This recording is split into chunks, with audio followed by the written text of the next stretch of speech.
درود پاک پڑھنے کے بے شمار فضائل و برکات ہیں۔ ایک بڑا ہی امیزنگ، بڑا ہی خوبصورت واقعہ جو احادیث کی کتابوں میں ملتا ہے، اور جب بھی اس واقعے کو سنتے ہیں تو ایمان بھی تازہ ہو جاتا ہے۔ ماجرا کچھ یوں تھا، نبی پاک علیہ السلام کا دور ہے، اور ایک شخص جو شکاری تھا ایک ہرنی کا شکار کر کے پیارے آقا علیہ السلام کے سامنے سے گزرنے لگا۔ اللہ کے حبیب علیہ السلام کو رب نے بہت سارے کمالات اور بہت سارے معجزات سے نوازا تھا۔ وہ جب ہرنی کا شکاری ہرنی لے کر آقا علیہ السلام کی بارگاہ سے گزرنے لگا تو اللہ کریم نے اس ہرنی کو بولنے کی قوت عطا فرمائی، اور اس نے نبی پاک سے عرض کی، یا رسول اللہ صلی اللہ تعالیٰ علیہ وسلم، میرے چھوٹے چھوٹے بچے، دودھ پیتے بچے ہیں اور وہ بھوکے ہیں، شکاری نے مجھے شکار کر لیا ہے، آپ اس سے کہیے کہ کچھ دیر کے لیے مجھے اجازت دے کہ میں اپنے بچوں کو دودھ پلاؤں اور اس کے بعد میں واپس آ جاؤں گی۔ ابھی بڑی امیزنگ بات ہے کہ جانور بات کر رہا ہے اور آقا علیہ السلام اس کی بولی بھی سمجھ رہے ہیں، لیکن اس سے بڑی کمال کی بات یہ ہے کہ نبی پاک اسے جواب بھی عطا فرماتے ہیں، اور فرماتے ہیں کہ اگر تم واپس نہ آئی تو کیا گارنٹی ہے؟ کیونکہ نارملی دنیا میں یہ ہوتا ہے کہ کوئی چیز شکار کر لی جائے، اسے چھوڑ دے تو وہ بھاگ جاتا ہے، جانور یا پرندہ واپس تو نہیں آتا۔ مگر نبی پاک علیہ السلام کی بارگاہ میں وہ ہرنی عرض کرتی کہ حضور، اگر میں واپس نہ آؤں تو مجھ پر اللہ پاک کی ایسی لعنت ہو جیسی اس شخص پر لعنت ہوتی ہے جس کے سامنے آپ کا ذکر کیا جائے اور وہ درود نہ پڑھے۔ حضور میں واپس نہ آؤں تو مجھ پر ایسی لعنت ہو کہ جو شخص نماز پڑھتا ہے اور پھر دعا نہ مانگے۔ نبی پاک علیہ السلام نے اس شکاری سے کہا کہ اس ہرنی کو چھوڑ دو، یہ تھوڑی دیر بعد واپس آ جائے۔ پہلے ہی وہ شکاری حیران تھا کہ جانور میرا گفتگو ان سے کر رہا ہے، اس نے نبی پاک کو ابھی پہچانا نہیں تھا، تو کہتا ہے کہ یہ واپس نہ آئی تو اس کی گارنٹی کیا؟ نبی پاک علیہ السلام نے فرمایا، میں ضمانت لیتا ہوں یہ ہرنی واپس آئے گی۔ اللہ اکبر! یہ ہرنی وہ شکاری چھوڑ دیتا ہے، دوڑتی ہوئی پہاڑ کے پیچھے چلی جاتی ہے، اور تاریخ نے یہ منظر پہلی بار دیکھا ہوگا کہ وہی ہرنی تھوڑی دیر بعد اپنے بچوں کو دودھ پلا کر واپس آتی ہے، گویا آ کر پھر سرنڈر کر دیتی ہے۔ یہ اتنا ہی خوبصورت واقعہ، یہ انسیڈنٹ جاری ہے، مگر بات اور خوبصورت کیا ہو جاتی ہے کہ جبریل امین اب حاضر ہوتے ہیں اور نبی پاک علیہ السلام کی بارگاہ میں عرض کرتے ہیں کہ حضور، اللہ کریم آپ کو سلام ارشاد فرماتا ہے، اور ارشاد فرماتا ہے کہ میں آپ کی امت پر اس سے زیادہ مہربان ہوں جتنی ہرنی اپنی اولاد پر شفقت کرتی ہے۔ آپ کی امت کو آپ کی طرف اس طرح لوٹاؤں گا کہ جیسے یہ ہرنی آپ کی طرف لوٹ کر آئی ہے۔ میرے پیارے اسلامی بھائیوں، یقین کریں میں آج کچھ اور بیان نہ کروں، صرف اس ایک واقعے کے جزیات پر بیان کرتا جاؤں، خوبصورتی پر بات کرتا جاؤں، میسیجز پر بات کرتا جاؤں تو میرا بیان تو کمپلیٹ ہو جائے گا۔ چلیں ہم تھوڑا سا دوبارہ اس واقعے کے کچھ پوائنٹس چننے کی کوشش کرتے ہیں۔ فرسٹ آف آل، کمال مصطفیٰ صلی اللہ تعالیٰ علیہ وسلم کے جانور نبی پاک سے گفتگو کر رہے ہیں، اور آقا جانوروں کی بولیاں بھی سمجھ رہے ہیں اور انہیں رپلائی بھی دے رہے ہیں۔ یہ اللہ نے کیسا کمال سرور کائنات علیہ السلام کو عطا فرمایا۔ دوسری بات، ایز اے گارنٹی، اس ہرنی نے جو بات کی وہ بڑی یوں سمجھیے ہمارے لیے سبق آموز ہے کہ حضور، اگر میں واپس نہ آؤں تو مجھ پر ایسی لعنت ہو جیسی اس پر لعنت ہوتی ہے جس کے سامنے آپ کا ذکر کیا جائے اور آپ درود نہ پڑھیں۔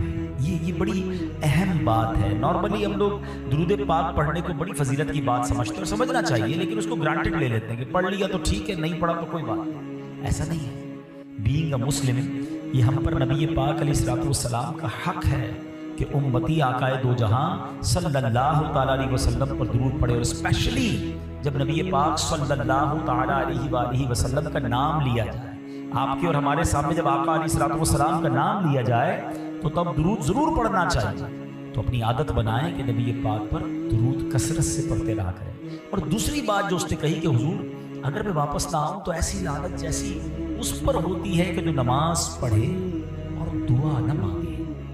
یاد رہے کہ نماز کے بعد جو وقت ہے نا، اسپیشلی وہ خاص قبولیت دعا کا وقت ہے، لیکن کچھ لوگوں کی عجیب عادت ہے، نماز پڑھیں گے دعا نہیں کریں گے، بھاگ جائیں گے۔ حالانکہ رب کی رحمت دیکھیں دعا ایکچولی کیا ہے؟ اللہ سے مانگنا ہے نا۔ دنیا میں کس کو اچھا لگتا ہے کوئی مجھ سے مانگے اور بار بار مانگے؟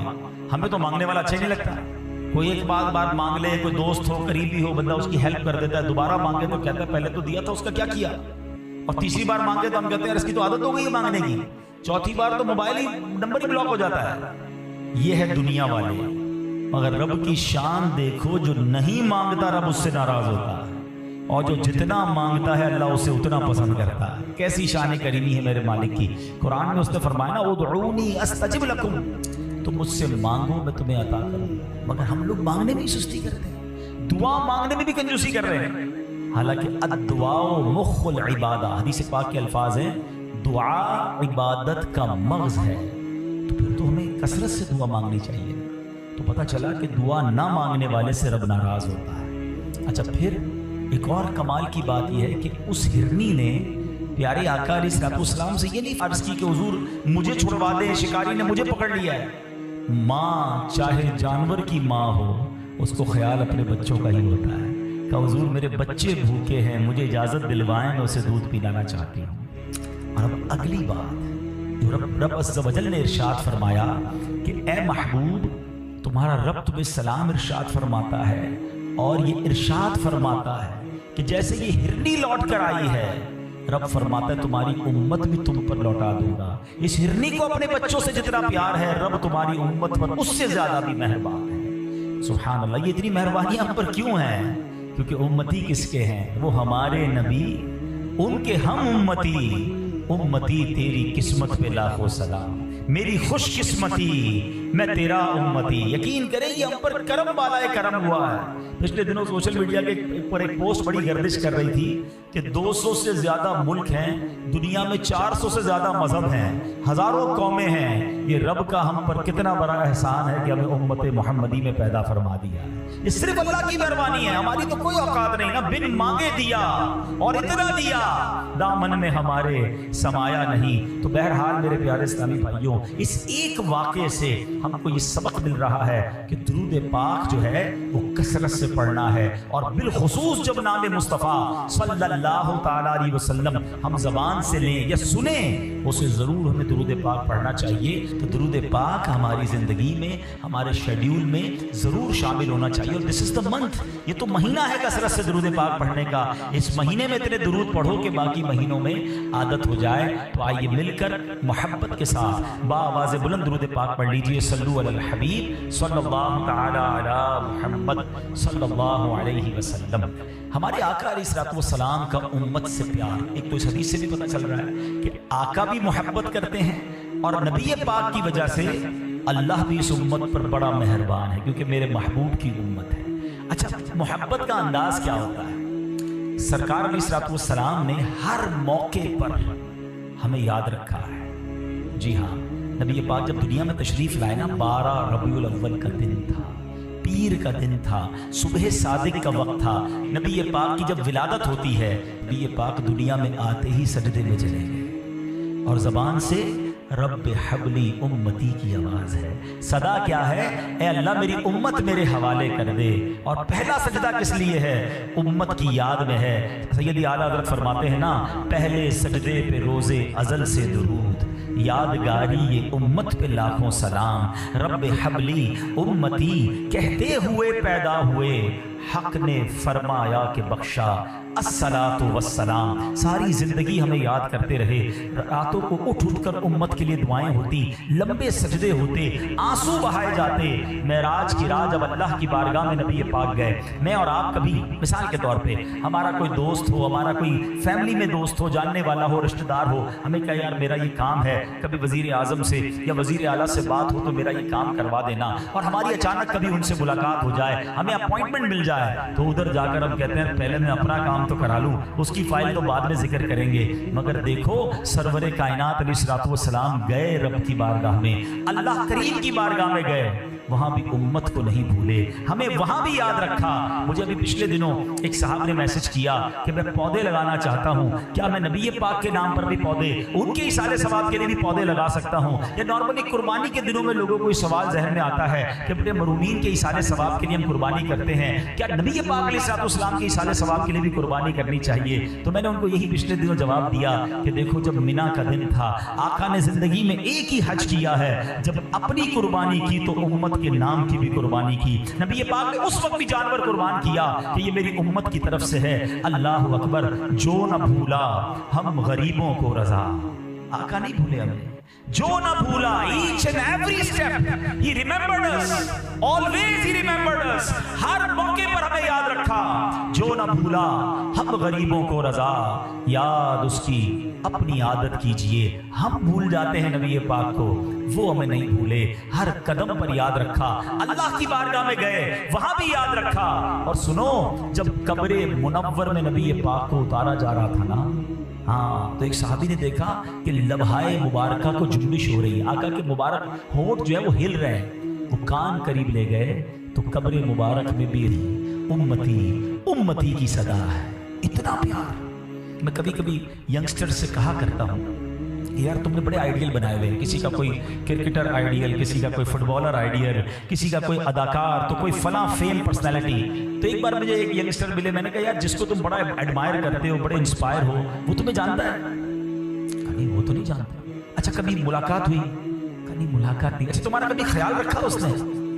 کیسی بات کرتے ہیں مولانا صاحب، مجھے جانتا ہی نہیں تو میرا خیال کیسے رکھے گا؟ اچھا کبھی تمہارے لیے اس نے کوئی خیر خواہی، کوئی دعا کی؟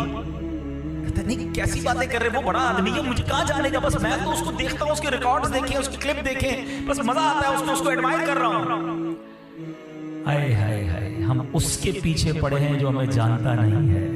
اس سے محبت کیوں نہیں کرتے کہ تم پیدا بھی نہیں ہوئے تھے؟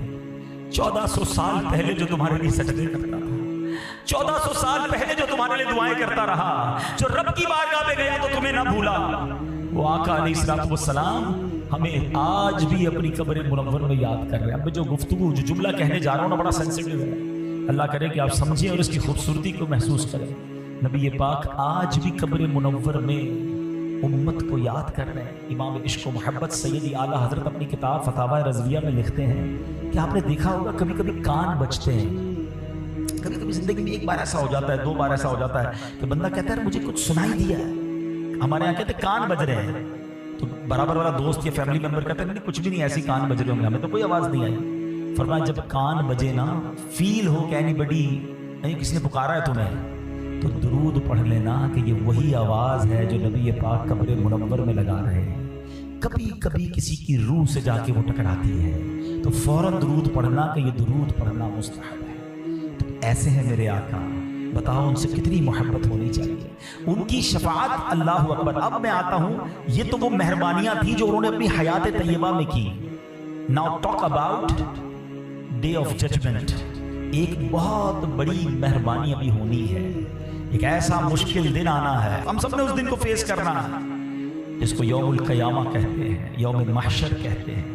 اور قرآن کریم فرقان حمید نے جا بجا ہمیں ریمائنڈ کروایا، بلکہ میں یہ سمجھتا ہوں کہ مجھے اور آپ کو یہ دن بھول نہ جائے۔ کیا زبردست سسٹم بنا دیا کہ ہم ہر نماز کی ہر رکعت میں نارملی پڑھتے ہیں سورہ فاتحہ، ایسا ہی ہے، اور اس میں کیا پڑھتے ہیں؟ الحمدللہ رب العالمین الرحمن الرحیم مالک یوم الدین، یوم جزا کا مالک۔ وہ یوم الدین کیا ہے؟ یہ کس دن کی بات ہو رہی ہے؟ فرمایا کہ قیامت کے دن کا مالک۔ ہر نماز میں تمہیں یاد رہے کہ ایک دن آنا ہے، ایک ڈے آف ججمنٹ ہے جس دن تمہیں جواب دینا ہے۔ اور محشر کا دن کیسا ہوگا؟ اتنی صورتیں اگر قرآن پڑھیں تو پتہ چلے نا کہ قرآن پاک میں تو باقاعدہ قیامت کے دن کا نقشہ، سینیریو بتایا گیا۔ یعنی اگر بندہ غور سے قرآن پڑھے، اس کا ترجمہ تفسیر ذہن میں رکھے، تو اس کے سامنے ایسا لگے گا قیامت طاری ہو رہی ہے۔ قرآن سورہ قاریہ میں کیا کہتا ہے؟ بسم اللہ الرحمن الرحیم، القارعۃ ما القارعہ وما ادراک ما القارعہ۔ قارعہ کیا ہے؟ مفسرین کہتے ہیں یہ قیامت کا یہ ایک نام ہے، دل دہلانے والی۔ کیا وہ دل دہلانے والی؟ وما ادراک ما القارعہ، تم نے کیا جانا کیا ہے وہ دل دہلانے والی؟ اچھا یہ قرآن کا بڑا خوبصورت اسٹائل ہے، بہت پیارا اسلوب ہے۔ whenever Quran trying to emphasize something، قرآن جب یہ چاہتا ہے کہ لوگ غور سے سنیں تو قرآن پاک خود کوسچن کریٹ کرتا ہے۔ ایسا ہی اسلوب آپ کو ملتا ہے سورہ قدر میں، انا انزلناہ فی لیلۃ القدر وما ادراک ما لیلۃ القدر۔ تم نے کیا جانا لیلۃ القدر کیا؟ پھر قرآن خود ہی بتاتا ہے لیلۃ القدر خیر من الف شہر، لیلۃ القدر 1000 مہینوں سے بہتر ہے. یہی اسلوب قرآن نے یہاں اپنایا. وما ادراک ما القارعہ، تم نے کیا جانا قارعہ کیا ہے. Now Quran defining what is قارعہ، what is day of judgement. قرآن خود بتاتا ہے. پہلے قرآن نے 2 آیتوں میں بتایا سینیریو کیا ہوگا، حالات کیا ہوں گے. قرآن فرماتا ہے یوم یکون الناس کالفراش المبثوث وتكون الجبال كالعهن المنفوش. قرآن کہتا ہے اس دن لوگ ایسے ہوں گے جیسے پھیلے ہوئے پتنگے. یہ پتنگے کی مثال کیوں دی گئی؟ پتنگا آپ نے دیکھا ہوگا بارش میں چھوٹا سا کیڑے کی طرح، پرندے جیسا ہوتا ہے، چھوٹا سا مکھی کی طرح، کوئی ادھر جا رہا ہے کوئی ادھر جا رہا ہے. there is no dimension. ٹکراتے ہیں گر رہے ہیں، ٹکراتے ہیں گر رہے ہیں. قرآن کہتا ہے بندوں کو سمجھ نہیں آئے گی جانا کدھر ہے. کوئی ادھر بھاگ رہا ہوگا کوئی ادھر بھاگ رہا ہوگا، پتنگوں کی طرح لوگ بھاگ رہے ہوں گے. اتنا خوف ہوگا. اور وہ پہاڑ، ماؤنٹینز، رینجز ہے نا ماؤنٹینز کی، دنیا کی سب سے طاقتور چیز کہی جاتی ہے، بڑے بڑے ماؤنٹین. مگر وہ ماؤنٹین کا یہاں حال کیا ہوگا؟ وَتَكُونُ الْجِبَالُ كَالْعِهْنِ الْمَنْفُوشِ. قرآن کہتا ہے بڑے بڑے پہاڑ روئی کے گالے کی طرح اڑے ہوں گے. وہ مثال دی گئی دھمکی ہوئی اون کی طرح. آپ نے کبھی دیکھا ہوگا رضائی والا رضائی بناتا ہے تو اون اڑتی ہے، روئی اڑتی ہے. فرمایا جیسے وہ اون اڑتی ہے نا ایسے پہاڑ اڑے ہوں گے. within 2 آیت قرآن ڈیفائن the scenario. سمجھنا بات کو، اتنے خطرناک سینیریو میں کیفیت کیا ہوگی، دل کیسا دہلا ہوا ہوگا، ڈر کتنا ہوگا. ایگزامپل دیتا ہوں، اللہ نہ کرے کوئی بلاسٹ ہو جائے یا زلزلہ آ جائے، ہم میں سے کوئی بات کرنے جیسا ہوگا؟ اچھا اس سینیریو میں آپ سے کوئی حال کیا ہے، طبیعت کیسی، اچھا کاروبار بتاؤ، اچھا صبح سے شام تک کیا کیا. آپ کہیں گے بھائی ابھی تو ٹینشن اتنا بڑا دھماکہ ہوا، میرا تو دل دہل گیا، زلزلہ آیا، تیرے کو حساب کتاب کی پڑی. قرآن کہتا ہے ایسا سینیریو ہوگا، پہاڑ روئی کی طرح اڑ رہے ہوں گے، بندے بھاگ رہے ہوں گے پتنگوں کی طرح. ڈیورنگ دیٹ ایٹماسفیئر اب قرآن کہتا ہے سوال جواب ہوں گے. اس ایٹماسفیئر میں میزان عمل لگایا جائے گا. اور اس ایٹماسفیئر میں کیا ہوگا؟ آگے قرآن کہتا ہے فَأَمَّا مَنْ ثَقُلَتْ مَوَازِينُهُ، تولا جائے گا اعمال کو، اور جس کے نیکیوں والا پلڑا بھاری ہو گیا نا فَهُوَ فِي عِيشَةٍ رَاضِيَةٍ، وہ مزے میں ہوگا، چین میں ہوگا، جنت کی نعمتوں میں ہوگا. اور آگے فرمایا وَأَمَّا مَنْ خَفَّتْ مَوَازِينُهُ، جس کی نیکیوں کا پلڑا ہلکا ہو گیا، فرمایا فَأُمُّهُ هَاوِيَةٌ، وہ تو بھڑکتی ہوئی آگ میں ہوگا. وما ادراک ما ہی، یہ حاویہ کیا؟ اگین پھر کوئسچن. وہاں فرمایا وما ادراک ما القارعہ، یہاں قرآن خود سوال کر رہا ہے وما ادراک ما ہی، یہ ماہیہ کیا ہے؟ قرآن ڈیفائن کر رہا ہے نار حامیہ، بھڑکتی ہوئی شعلے مارتی ہوئی آگ ہوگی. یعنی پتہ یہ چلا خوف کا عالم، حساب کتاب، اور جس کی نیکیاں زیادہ وہ جنت میں، جس کی نیکیاں کم گنا زیادہ وہ جہنم کی آگ میں چلا جائے. اس طرح قرآن نے قیامت کو ڈیفائن کیا ہے. کبھی پڑھا، کبھی ریئلائز کیا. ہم سب نے فیس کرنا ہے اس دن کو، اس کی تیاری. مثال دیتا ہوں، ہم میں سے کسی کا انٹرویو آ جائے، کسی کی کوئی آڈٹ رپورٹ کی کال آ جائے، ہمیں جناب کوئی کہے کہ جناب بڑا مشکل دن آپ پر آنے والا ہے، آپ کو فلاں ملک میں جانا ہے اور وہاں بڑی لمبی لائنیں ہیں. آپ کہتے ہیں یار کوئی راستہ بتاؤ، کوئی سہولت بتاؤ، کوئی پروٹوکول، کوئی کسی طرح آسانی سے کام ہو جائے. Source Is anybody discuss about the day of judgment کہ یار اس دن کیا آسانی ہو سکتی ہے، اس دن گرمی سے کیسے بچوں گا، اس دن سورج 1.25 میل پر ہوگا، حساب کتاب بھی ہوگا، اعمال بھی کھلیں گے، میری بچت کا راستہ کیا؟ جی ہاں، احادیث میں بچت کے راستے بھی بیان کیے، آسانیوں کے گیٹ پاس بھی نبی پاک نے بیان کیے. مگر کوئی اس پر غور بھی تو کرے نا کہ وہ کیسے ہوگا.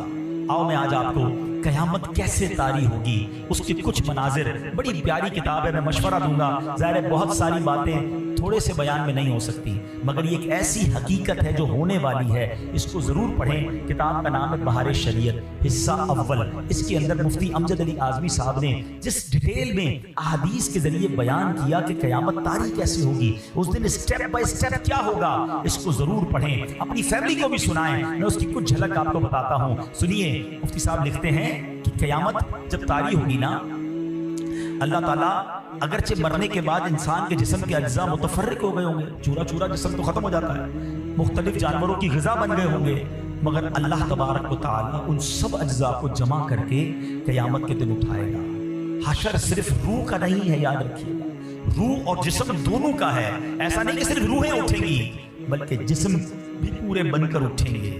قیامت کے دن لوگ اپنی قبروں سے بے لباس ننگے پاؤں اٹھیں گے. کوئی پیدل ہوگا، کوئی سوار ہوگا، بعض تنہا سوار ہوں گے اور کسی کی سواری پر 2-2 3-3 4-4 افراد ہوں گے، کسی پر 10 ہوں گے۔ کافر منہ کے بل چلتا ہوا محشر کے میدان میں آئے گا، کسی کو ملائکہ گھسیٹ کر لے جائیں گے اور کسی کو آگ جمع کرے گی۔ یہ میدان محشر کہاں ہوگا؟ کہ ملک شام کی سرزمین پر ہوگا۔ زمین کیسی ہموار ہوگی، کیسی پلین ہوگی کہ فرمایا رائی کا دانہ گر جائے تو دوسرے کنارے سے بھی نظر آئے گا، اتنی ایکول سرفیس ہوگی قیامت کے دن۔ زمین مٹی کی نہیں، احادیث میں آتا ہے زمین تانبے کی ہوگی۔ آفتاب سورج 1 میل کے فاصلے پہ ہوگا، آج کروڑوں میل دور ہے، ہم جون جولائی کی گرمی برداشت نہیں کر سکتے، ڈے آف ججمنٹ 1 میل پر سورج ہوگا۔ اب فرمایا کہ اب یہاں پر کیا ہوگا کہ اب لوگوں کی تو گرمی کا عالم کیا ہوگا کہ بھیجے، بتایا کتابوں میں لکھا کہ دماغ کھولتا ہوگا گرمی سے، پیاس کے مارے زبانیں باہر آ جائیں گی، اتنا پسینہ بہے گا کہ کسی کے ٹخنوں تک، کسی کے گھٹنوں تک، کسی کی پیٹھ تک، اور گناہگار تو اپنے پسینے میں ڈبکیاں کھا رہے ہوں۔ اور اسی تکلیف میں میرے پیارے اسلامی بھائیوں کئی دن گزر جائیں گے، پھر اس کے بعد لوگ کہیں گے کچھ بھی ہو ہمارا حساب تو شروع ہو، اور اب یہ آپس میں مشورہ کریں گے، کئی سال اس طرح گزر جائیں گے، اب مشورہ کریں گے کہاں جائیں، کس سے بات کریں۔ اب یہ اہل محشر آپس میں مشورہ کریں گے کہ حضرت آدم تو سب کے باپ ہیں نا، ابو البشر ہیں، چلو آدم کے پاس چلتے ہیں۔ اہل محشر مل کر حضرت آدم علیہ السلام کے پاس جائیں گے، پہلے حضرت آدم کے فضائل بیان کریں گے کہ آپ ابو البشر ہیں، دنیا میں سب سے پہلے آپ تشریف لائے، مرتبہ نبوت سے اللہ نے سب سے پہلے دنیا میں آپ کو سرفراز فرمایا، حضور آج کرم کیجئے، اس مصیبت سے نجات دلائیے، اللہ کی بارگاہ میں سفارش کیجئے۔ حضرت آدم علیہ السلام کہیں گے کہ آج میں تمہاری کوئی مدد نہیں کر سکتا، مجھے تو خود اپنی جان کی فکر ہے۔ رب عز و جل نے ایسا غضب فرمایا ہے کہ پہلے کبھی ایسا غضب نہیں فرمایا، تم کسی اور کے پاس جاؤ۔ وہ کہیں گے حضور کس کے پاس جائیں آپ تو بتائیں، وہ کہیں گے نوح کے پاس جاؤ۔ یہ اہل محشر مل کر حضرت نوح علیہ السلام کے پاس جائیں گے، ان کے فضائل بیان کریں گے، حضور آپ نوح علیہ السلام ہیں، طوفان نوح میں رب نے آپ کو کشتی عطا فرمائی، کئی معجزات سے نوازا، حضور اللہ کی بارگاہ میں سفارش کیجیے۔ حضرت نوح کہیں گے آج میں تمہاری کوئی مدد نہیں کر سکتا، کسی اور کے پاس جاؤ۔ وہ کہیں گے حضور آپ ہی بتا دیں کہاں جائیں، کہیں گے حضرت ابراہیم خلیل اللہ علی نبینا علیہ السلام کے پاس جاؤ۔ یہ سارا محشر حضرت ابراہیم کے پاس جائے گا، وہ بھی کہیں گے میں آج تمہاری مدد نہیں کر سکتا، کسی اور کے پاس جاؤ۔ لوگ عرض کریں گے حضور کن کے پاس جائیں؟